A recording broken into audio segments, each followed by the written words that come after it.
Hi everyone, thank you so much for joining me today. It's Laura for the Wow Embossing channel, and I have a really fun reverse stenciling technique to share with you using your embossing powders. I've got this beautiful butterfly garden stencil from Gina Designs, and it's a very detailed stencil which I really love, and that's why it's perfect for this technique. And I haven't had a chance to use it yet, so I've just took it out of its packaging. I've got my Wow Embossing ink pad, and I've got the Seth Apter Mixed Media embossing brush, and I'm just going to make sure that my ink pad is nice and juicy. So I'm just going to add some more embossing ink on there by just rubbing the brush all over my ink pad and making sure that it's nice and juicy. I've got two Wow trios that I'm going to be playing with today. So this one is the Candy Buffet trio, and it's got three colours: Fairy Clouds, Grapefruit Fizzos and Rock Crystals. And then I've got the Dappled Pearl Effects trio inspired by Marion Embossing, and we've got Newport, Laguna and Oceanside. So first of all, I've just got a card panel. I'm just going to trim it down slightly. This is the Wow Superior Smooth cardstock. So I've just cut it roughly in half, and we're going to then be able to create two cards using that one panel. I am going to be creating US A2 sized cards today, but of course you could create these as A6 or whatever size you want that would work with your stencil. So I've used my anti-static powder bag on the cardstock just because I don't want any of my finger marks to catch on to any of the embossing powder. And then I've inked up the stencil using the embossing ink pad. So all I've done is applied the ink pad all over the stencil. I'm then laying my cardstock over the top of it and applying even pressure all over the card panel using my fingers. And then you'll see when I lift it up, you get that impression of the embossing ink there just on the cardstock, so you get that reversed stenciled effect. And I'm just going to add a little bit of each of those powders from the Dappled Pearl Effects trio over that panel, just so that we get a little bit of variation in the colours. So I'm just using some reverse tweezers to pick it up. You can, of course, if you can get a good grip on it, just use your hands. And then I'm just going to cover it all with that last colour all over that panel. And you'll see here that I'm not overly 100% happy with the results. I am still able to turn these panels into cards, but I find a much better way of doing this further on in the video, so you'll see that. So I'm just going to heat set it from underneath, just because I don't want any of that glitter or the chunks to blow off my panel. And then once it's caught, I'm able to just go over the top and make sure that I've heat embossed all of that embossing powder. And you'll see we get that lovely effect. You can see the stencil detail.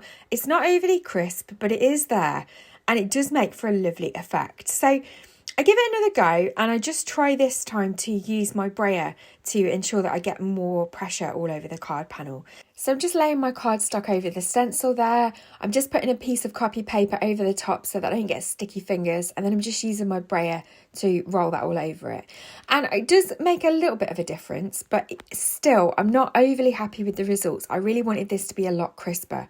So finally I managed to discover a way that is going to make that effect a lot better. So I'm just adding each of the Candy Buffet trio embossing powders on the back of this. And again, they're glitter powders, so I'm heating from underneath. I don't want any of that powder to blow off. And again, you get this lovely kind of loose effect. You can still see the detail. It still looks really pretty. It's very subtle, but yeah, it is there. So again, I'm going to pop that to one side. We will still turn this into a card, but I was hoping for a much more crisp impression. So I'm going to give it another go. And again, I'm just going to ink up my stencil using my Wow Embossing ink pad. And then I'm going to bring in my one of my top plates from my die cutting machine, and I'm just going to place the stencil on there. I'm then going to place my cardstock over the top. I'm going to hold it in place with a little bit of mint tape.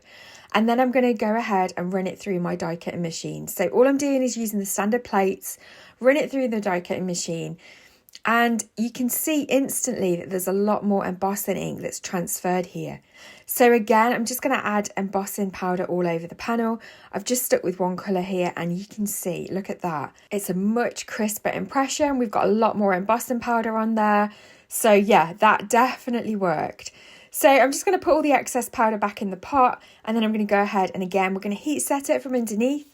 I'm kind of using that sticky tab to help me hold the panel without getting my fingers all over it. So yeah, you could definitely use some reverse tweezers here as well.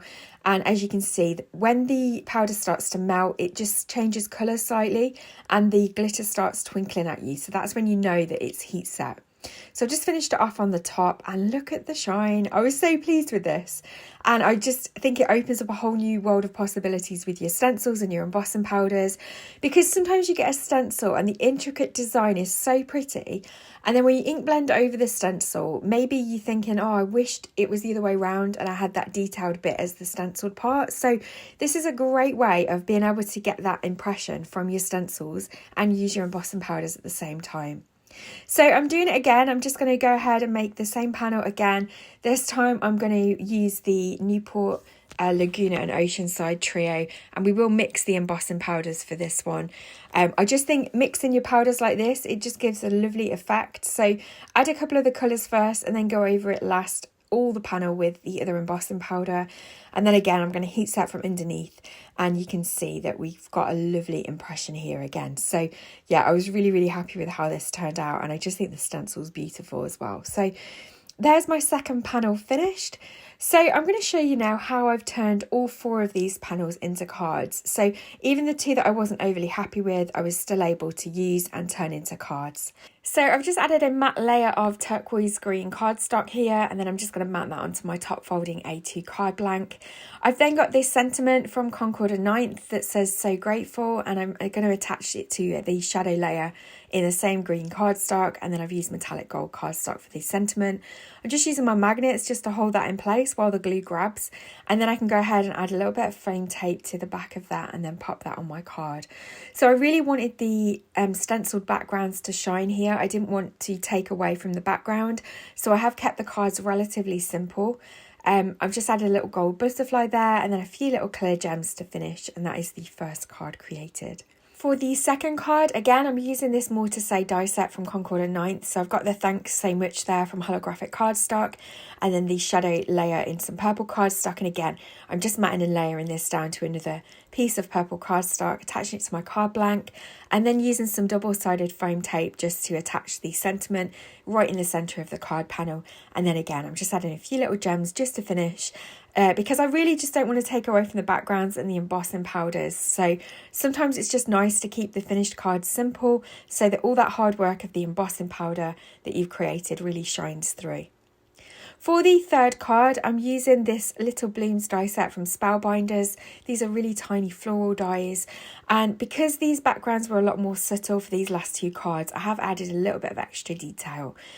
Because the background wasn't as crisp as I'd have liked, I still think it created a really lovely subtle effect. So we can go ahead and stick that sentiment down. That's a Spellbinders Hello die set. And then again, I'm just going to add all of these little flowers and foliage around that word die. And then I just think that really kind of helps the sentiment pop, but also the background is still there to add that extra bit of texture and shine. So you can always find ways to use those backgrounds that you've created that maybe didn't turn out the way you wanted them to, but they still can make great backgrounds on your projects. So there's the third card finished. I just added a little butterfly there to the top as well, just for a little bit of extra interest and sparkle. And so now we're just going to finish off the fourth card. So I've got this butterfly. This is a Sizzix die, and I'm just going to add some embossing ink all over it. And again, I'm going to use the Grapefruit Fizzos embossing powder. And again, I'm just fiddling around because I really want to heat it from underneath. I don't want the glitter to blow off. I ended up giving up and just heating it on my mat from the top. So it didn't seem to lose too much powder, so that was good. And I'm just going to add a matte layer of black cardstock. I really want this to pop. So adding a really stark contrasting colour can really kind of help finish your cards off. So obviously the background is very subtle because it's that pale purple sparkly embossing powder, and I didn't get the impression that I wanted, but again it made this beautiful subtle background. So I've die cut the butterfly again in black cardstock as well, and I'm going to stick that down using some Nuvo Deluxe glue. I'm going to use my magnets just to hold it in place while it grabs, and then I'm going to go ahead and add some glue to the back of that die cut that we've just heat embossed, and then again just stick that in place slightly off centre so that you can see the black contrast through it and so that the butterfly stands out a little bit. And then I've got this sentiment. This is from Funky Fossil Designs, from the Strip Back Sentiments stamp set, and a few little gems to finish. And then that is the fourth card finished. So please let me know in the comments below which card is your favourite. Have you tried this technique before, or will you be giving it a go? All the products that I've used will be linked in the description box below, so if you want to check out any of these embossing powder trios, you'll be able to do that. Also, please don't forget to subscribe to the Wow Embossing channel if you're not already. There's some great inspiration that comes out really regularly, so you'll never be stuck for ideas of how to use your embossing powders. I'm going to leave a few close-up photos for you now so that you can have a look at those cards in a little bit more detail. A link to my own channel, Meerkat Makes by Elle, Cards by Laura, will be in the description box below as well. So don't forget to come and check me out there if you want to see more tutorials from me. Don't forget to hit that thumbs up button as well if you've enjoyed this tutorial. It really helps the channel out, and I will look forward to seeing you next time. Take care.